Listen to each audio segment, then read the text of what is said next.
There was, of course, a big relief coming in, for the banking pack, given the fact that the RBI, has, of course, taken a call on the removal of incremental cash reserve ratio. Let's talk to Lata Venkatesh and figure out how RBI plans to do it and how much of a relief it is for the private banks as well as the PSU banks going forward. Lata, thanks a lot for joining in as usual.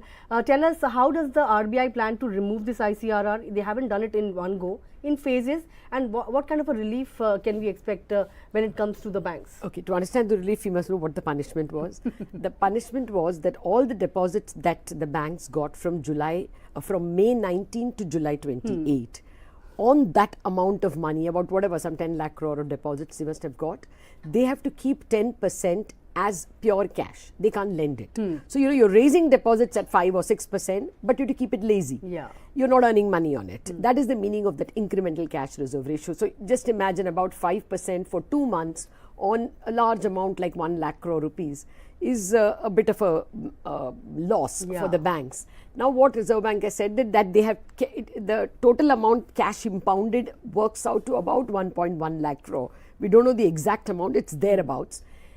25% they're going to return on September 9, another 25% will be returned on September 23rd, and the balance, about 50,000 crore, will be returned on October 7th. That is, as of October 7th, the incremental cash reserve ratio becomes 0. This is a big relief because until now they were not earning interest on that 1.1 lakh crore from August 10th when it was imposed till today. That's almost a month.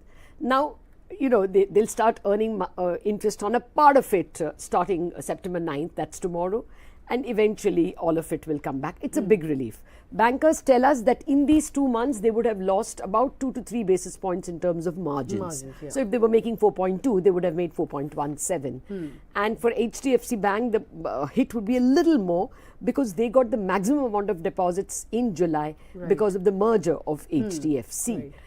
For the bond markets, it's, RBI is removing this liquidity, but it is still very worried about inflation. The connection is, if banks have a lot of money and inflation is high, you keep on giving more loans and more money chases goods and services prices even higher. So, they are in no mood to relent on liquidity.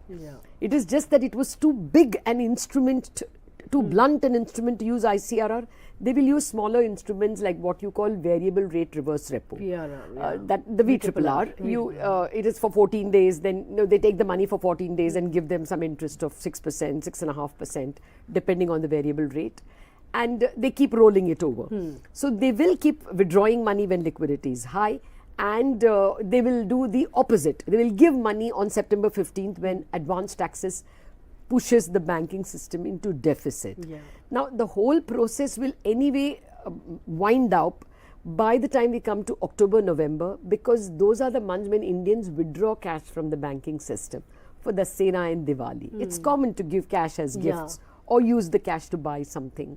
So, expectation is that anyway the banking system will return to deficit. All right. With that, Lata, thanks a lot for putting things into perspective for us as usual, making it simpler for us to understand.